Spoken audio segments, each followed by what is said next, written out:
Hello friends, very good morning. इस lecture में हम न्यूमेरिकल पार्ट करेंगे वोल्टेज डिवाइडर बायसिंग मेथड का। ये सर्किट डायग्राम हमें दिया हुआ है। यहाँ पर वोल्टेज डिवाइडर बायसिंग मेथड का सर्किट है ये। यहाँ पर वैल्यूज दी हुई हमें, जो गिवन है हमें वो हम यहाँ पर नोट डाउन कर लेते हैं। गिवन क्या है हमें यहाँ पर, वीसीसी की वैल्यू क्या है हमारे पास, 10 वोल्ट्स दे रखा है वीसीसी। उसके बाद आरसी की वैल्यू क्या है, RC is equal to 5 kilo ohms. उसके बाद आर ई दिया हुआ है, आर ई है कितना, 1 किलो ओम्स। आर वन की वैल्यू कितनी है, 40 किलो ओम्स। आर टू की वैल्यू कितनी है यहां पर, 5 किलो ओम्स।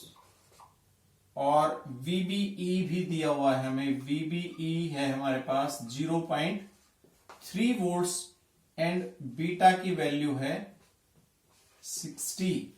तो इसमें हमें निकालना है वीसीई और आईसी।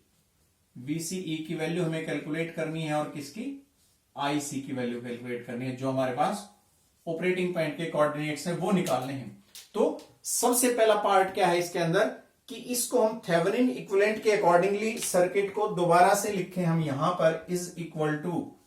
इसके लिए हमें ये जो पार्ट है इसको रिड्यूस कर लेंगे। हम यहां पर क्या लिखेंगे, ये आरसी है, ये ट्रांजिस्टर है, और इस तरह से आर ई है, यहां पर एक रेजिस्टेंस है, और यहां पर एक वोल्टेज सोर्स है इस तरह से, जिसको हम क्या कहेंगे, this is VTH, this is RTH. और ये कितना है, ये दिस इज 10 वोल्ट्स, ये 5 किलो ओम्स है, देन ये 1 किलो ओम्स है। अब यहां पर देखिए ये जो कैपेसिटर लगा रखा है इसके अंदर, क्या लगा रखा है, कैपेसिटर लगा रखा है। हमें पता है कि जो कैपेसिटर है उसकी कैपेसिटिव रिएक्टेंस का मतलब है जो करंट के फ्लो में रुकावट पैदा करता है कैपेसिटर। जैसे रजिस्टर होता है ना, करंट के फ्लो में अपोजिशन जो ऑफर करता है, इसी तरह से कैपेसिटर भी कुछ रुकावट, कुछ अपोजिशन ऑफर करेगा, जिसको कैपेसिटिव रिएक्टेंस कहते हैं, जिसको XC से डिनोट करते हैं। और ये XC इज इक्वल टू होती है 1/2 पाई FC। F जब वो फ्रीक्वेंसी है, हमें पता है कि DC के लिए F की वैल्यू कितनी होती है, 0 होती है, कोई फ्रीक्वेंसी होती नहीं, वेरिएशंस नहीं होते, स्ट्रेट लाइन होती है। तो यहां पर इसमें जब हम 1/0 पुट करेंगे तो ये क्या आ जाएगा, इनफाइनाइट। इसका मतलब कि जो कैपेसिटर है वो डीसी के लिए क्या काम करता है, ओपन सर्किट का काम करता है। ओपन सर्किट का मतलब कि ये यहां पर नहीं जुड़ा हुआ, इस तरह से जब इसका हम डीसी एनालिसिस करेंगे तो हमने यहां पर इसको नहीं लगाया है।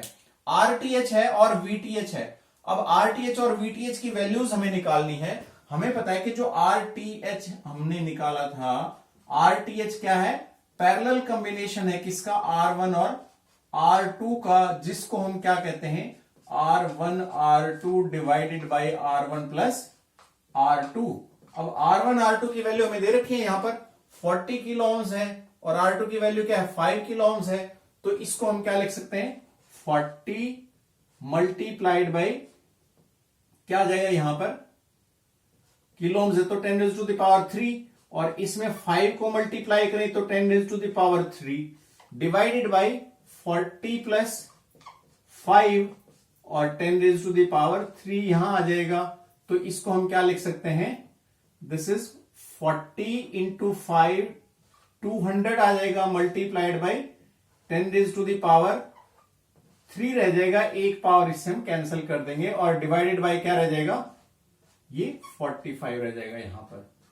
तो ऊपर 200 डिवाइडेड बाई 45 इंटू 10⁻³, तो ये 4.44 किलो ओम्स आ जाएगी इसकी वैल्यू, किसकी, आरटीएच की। अब देखो यहां पर इस पैरेलल कॉम्बिनेशन की वैल्यू जो मिनिमम होता है उसकी अप्रॉक्सीमेट इक्वल आती है। यहां पे जैसे 40 किलो ओम्स है, ये 40 किलो ओम्स हमने वीसीसी के अकॉर्डिंगली लगा रखा है ताकि हमारा जो बेस करंट है वो उसी तरह से फ्लो करे। लेकिन जब सिंगल रेजिस्टेंस था आरबी, तो इस ओवरऑल रेजिस्टेंस की वैल्यू को हम कम नहीं कर सकते थे, इसलिए हम उन सर्किट्स को कम यूज करते हैं और बीटा का वेरिएशन उसके अंदर रहता है। तो इसके अंदर जो R1 R2 का पैरेलल कॉम्बिनेशन है उसका इक्विवेलेंट हमेशा क्या आएगा, मिनिमम वैल्यू आएगा। ठीक है, तो इससे बीटा की वैल्यू कैंसिल होकर हमारा सर्किट इंडिपेंडेंट ऑफ बीटा हो जाता है, जैसे प्रीवियस लेक्चर में हमने किया था। अब इसमें VTH की वैल्यू हम निकालेंगे। VTH हमें पता है कि VTH किसके बराबर थी वैल्यू, जो हमारे पास VCC है डिवाइडेड बाय उन रेजिस्टेंसेस का टोटल और जिस रेजिस्टेंस के अक्रॉस वोल्टेज है। रेजिस्टेंस किसके अक्रॉस है, यहां पर इसके अक्रॉस वोल्टेज है। ये टर्मिनल हमारे पास क्या है, लोड टर्मिनल है, जो इसको लोड को कनेक्ट करते हैं पूरे को। ठीक है, तो VCC की वैल्यू हमारे पास हमें पता है कि यहां पर कितनी है, 10 है, मल्टीप्लाइड बाई R2 किसके बराबर है, यहां पर 5 kilo ohms divided by R1 plus R2 का मतलब है ये 45 multiplied by 10 raise to the power 3। तो यहां पर 10 multiplied by 5 multiplied by 10 raise to the power 3 divided by 45 into 10 raise to the power 3 आपस में कैंसिल हो जाएगा, और ये वैल्यू क्या आ जाएगी, 50 डिवाइडेड बाई 45 का मतलब है this is equal to 10 divided by 9 जो 1.11 वोल्ट आएगी VTH। अब इन VTH और RTH की वैल्यू हमने निकाल दी। RTH किसके बराबर है हमारा 4.44 किलो ओम्स और RTH की वैल्यू क्या है 1.11 किलो ओम्स। अब इसमें हम इनपुट लूप लगा सकते हैं, किसको फाइंड आउट करने के लिए, जो बेस करंट है उसको फाइंड आउट करने के लिए। तो इनपुट सेक्शन में इक्वेशन अब लिखेंगे हम, किसमें, इनपुट सेक्शन में। सबसे पहला स्टेप क्या होगा आपका वोल्टेज डिवाइडर बायसिंग मेथड में, कि जो इसके इक्विवेलेंट वोल्टेज थेवेनिन वोल्टेज और थेवेनिन रेजिस्टेंस की वैल्यू आपको निकालनी है, उसके बाद आप इनपुट सेक्शन में इक्वेशन लिख सकते हैं। तो क्या आ जाएगा यहां पर VTH, क्या इक्वेशन थी हमारे पास, VTH की वैल्यू कितनी है 1.1 वोल्ट, ये VTH माइनस यहां पर IB इंटू RTH, RTH की वैल्यू कितनी है 4.44 kilo ohms, IB into RTH आ गया। उसके बाद माइनस VBE माइनस IERE, ये IERE है, तो IERE की जगह हमने क्या लिखा था, बीटा प्लस 1 इंटू IB, और RE की वैल्यू कितनी है 1 किलो ओम्स, इस तरह से। अब ये बीटा प्लस 1 का मतलब है कि किसके बराबर आ जाएगा 61 के बराबर आ जाएगा, क्योंकि बीटा हमारा क्या है 60 है।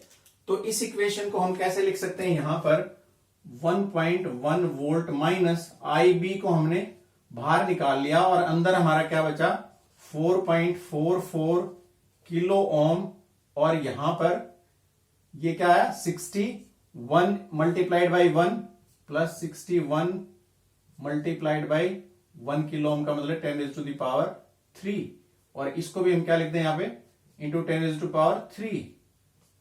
तो इन वैल्यूज को जब हम यहां पर लिखेंगे और minus VBE is equal to 0, तो ये क्या आ जाएगा यहां पर 1.1 वोल्ट माइनस IB, और इसके अंदर क्या बचा 61 प्लस 4.4, ये 65.44 into 10 raise to the power 3 बचा अंदर, माइनस VB की वैल्यू कितनी है 0.3 वोल्ट इज इक्वल टू 0। तो IB क्या आ जाएगा हमारे पास, IB को जब हम इस साइड में लेके जाएंगे तो 1.1 वोल्ट माइनस 0.3 वोल्ट, ये डिवाइडेड बाय आ जाएगा 65.44 into 10 raise to the power 3 is equal to ये क्या है ऊपर 0.8 और ये 65.44 into 10 raise to the power, this is 12.2 micro ampere. क्या आ जाएगी 12.2 माइक्रो एम्पियर आ जाएगी जब इसको आप सॉल्व करोगे। अब हम इस IB की वैल्यू से क्या निकाल सकते हैं, IC निकाल सकते हैं। हमें पता है कि IC is equal to beta into IB, और बीटा कितना है 60 है, IB कितना है 12.2 into 10 raise to power minus 6 है। जब इसको हम मल्टीप्लाई करेंगे तो ये कितना आ जाएगा 732 into 10 raise to the power minus 6। तो इसको हम यहां पर पॉइंट लगाएं तो 0.73 मिली एम्पियर आ जाएगा। किसकी वैल्यू आ गई हमारे पास, कलेक्टर करंट की वैल्यू। अब VCE फाइंड आउट करना है। कलेक्टर करंट की वैल्यू हमारे पास कितनी है यहां पर 0.73 मिली एम्पियर। अब उसी तरह से आउटपुट सेक्शन में इक्वेशन, ये सब चीजें आप बार बार कर चुके हैं पिछले बायसिंग सर्किट्स में। तो यहां पर VCC